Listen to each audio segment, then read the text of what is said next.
Hi, welcome to chapter 5 of Alison Who Went Away.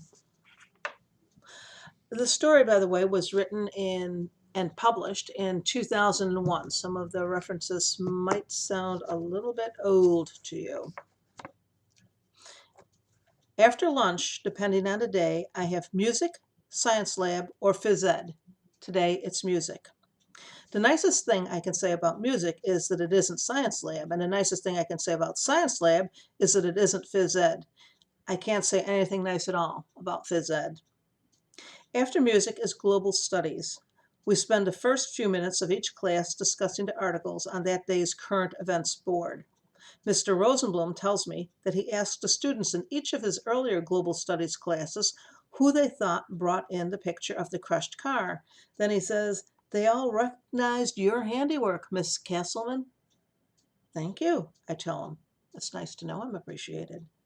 But he zeroes in on national news for class discussion, the upcoming program on the Robert Dietz case. "Somebody tell me about Robert Dietz," Rosenblum says. "Is that the guy who ate his victims and kept body parts in the refrigerator?" Sharon Rusher-Smith asks. There's some tittering across the aisles, whether at Sharon or the thought of body parts in the refrigerator, I can't be sure. Rosenblum sighs, but answers without looking too impatient. "No, you're thinking of Jeffrey Dahmer." "Dietz is the guy who killed all those whores," Little Miss Know-It-All Melissa Prowell says. "Prostitutes," Rosenblum corrects her. Doing a pretty good job of sounding innocently inquisitive, Joanne Tramonta asks, "What's the difference between a whore and a prostitute?" "Oh, about $25 a trick," Gina Mack says. The answer is so fast and unexpected, I can't help but join in the snickering. Rosenblum loses some of his patient look. "Those women are dead," he tells us. It's hard to keep a smile on your face after a line like that. "How did he get caught?" Rosenblum asks. Nobody wants to say anything because we're afraid of getting our heads bitten off. "Miss Liccardi?" Robin glances around the room as though there could be another Miss Liccardi present. She's the only one in this class from my old grammar school. She shakes her head.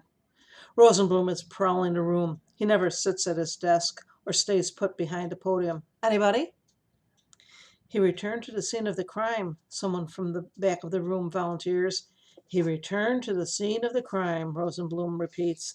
"That old chestnut of a plot device in countless murder mysteries, from the 14th century BC Chinese stories of Judge Dee to Agatha Christie's whodunits, written in the 1920s, to last night's cable rerun of Murder, She Wrote," which goes to show how cliches and stereotypes sometimes get started.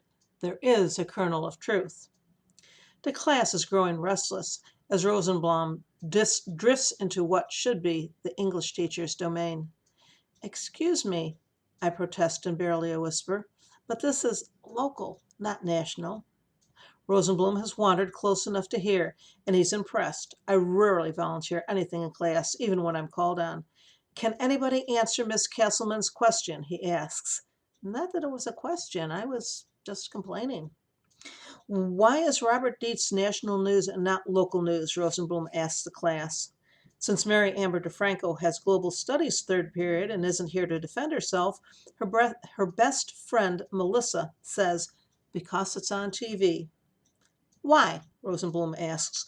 "Why does the crew of a network TV news show come to Port Champlain, New York, to film a documentary about a man who was born here, who lived in this community his entire life until he was sent away to prison, and whose victims lived, worked, died, and had their bodies dumped all within a 50-mile radius of this very spot?" That wipes a few more grins off faces. "Prurient curiosity," I mutter. I see Rosenblum blink in surprise, but at the same time I've spoken, Gina Mack has said, "Because there were so many of them." Rosenblum chooses to answer her. "Yes," he says. But then he looks at me. And yes, in an increasingly violent world, people have become jaded. But even so, 12 women dead, one right after the other, for no reason beyond being at the wrong place at the wrong time, still attracts attention, eventually. "Do you remember the headlines from 2 years ago?" We all look at him blankly. Anyone? Miss Carson? Waukesha looks ready to bluff it, but then goes for a reasonable excuse instead. That was when I was in seventh grade, she tells him. My seventh grade teacher didn't have a current events board. There were no headlines, Rosenblum says, and I can see the relief wash over Waukesha. Not when the first prostitute was killed, nor the second, nor the third.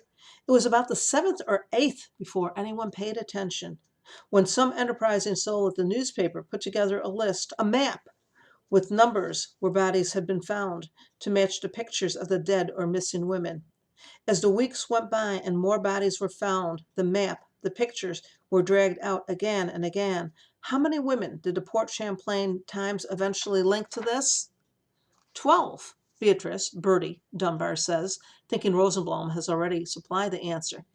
19, Rosenblum corrects. Dietz confessed to 12. He was convicted for 12, but the police have linked 19 dead or still missing women to him. The newspapers and news programs were showing the pictures of 19 women dead or missing in a 2-year period. Were any of your parents worried about you? I say softly, my mother was worried about me. But Rosenblum is pacing up and down by the window at this point. Was the average Port Champlain woman really truly afraid for her life? Rosenblum answers his own question because it's obvious he's onto something he thinks is important. No, because what was the link? They were all prostitutes, Joanne says. I don't think, Rosenblum says, heading back to the front of the room, that it was a case of they were prostitutes so they deserved to die. I hope it wasn't a case of that. I think it was a case of, thank God it's prostitutes and not children. He indicates us, then points to himself, or teachers. Next, he makes an expansive gesture to cover everybody. Or accountants, or middle-aged housewives with curly hair, or whatever group was reading the paper belonged to. He brings his fist down hard on the podium with uncharacteristic drama. But bear this in mind. Killers often start on easy prey. With a little bit of practice, they get bolder and bolder until no one is safe. Remember Hitler? Today Austria, tomorrow the world. Miss Carson, we all jump as Mr. Rosenblum flings open the Global Studies book. 3 reasons for feudal Japan's isolation. While Waukesha struggles to come up with one, I think of what he's just said. No one is safe. I think to myself, thank God my mother wasn't here to hear that. Okay, that was chapter 5 of Alison, Who Went Away. I will see you tomorrow. Meanwhile, stay safe and be kind.